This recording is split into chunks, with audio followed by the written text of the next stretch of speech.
يفقهون بها. اللہ پاک جل شانہ فرماتے ہیں جس کا دل قرآن کریم سمجھنے کا عادی نہیں، لہم قلوب لا یفقہون بہا، جس کا دل قرآن سمجھنے کے لیے تیار نہیں، وَلَهُمْ أَعْيُنٌ لَا يُبْصِرُونَ بِهَا، جس کا کان اللہ کا قرآن سننے کے لیے تیار نہیں، أَمْ لَهُمْ آذَانٌ لَا يَسْمَعُونَ بِهَا، أَمْ لَهُمْ آذَانٌ يَسْمَعُونَ بِهَا، جس کا کان خدا کا قرآن سننے کو تیار نہیں. خدائی فیصلہ سنو، اللہ کے قرآن کا فیصلہ سنو، اللہ کے کلام کا فیصلہ سنو. جس کا کان میرا کلام سننے کے لیے تیار نہیں، جس کو میرا قرآن سن کے مزہ نہیں آتا، جس کو میرا کلام سن کے حلاوت نہیں آتی، جس کو میرا کلام سن کے لذت نہیں آتی، جس کی روح تازی نہیں ہوتی، جس کو لطف نہیں آتا، جس کو کیف نہیں آتا، جس کو سرور نہیں آتا، جو میرا قرآن سننے کو تیار نہیں، جو میرا قرآن آنکھوں سے دیکھنے کو تیار نہیں، جو میرا قرآن سننے سمجھنے کے لیے تیار نہیں. آؤ پھر خدائی فیصلہ سنو. فرمایا اولئک کالانعام،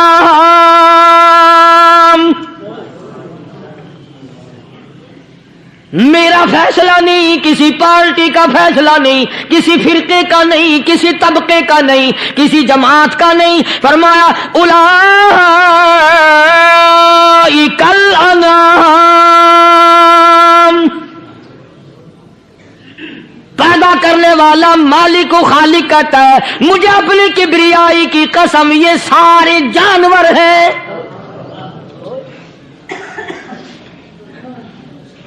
یہ سارے کے سارے جانور ہیں، یہ درندے ہیں جو ایک دوسرے کو چیر پاڑ کر کھاتے ہیں، یہ درندے ہیں جو ایک دوسرے کا خون پیتے ہیں. فرمایا بل ہم اضل، جانوروں سے بھی بدتر.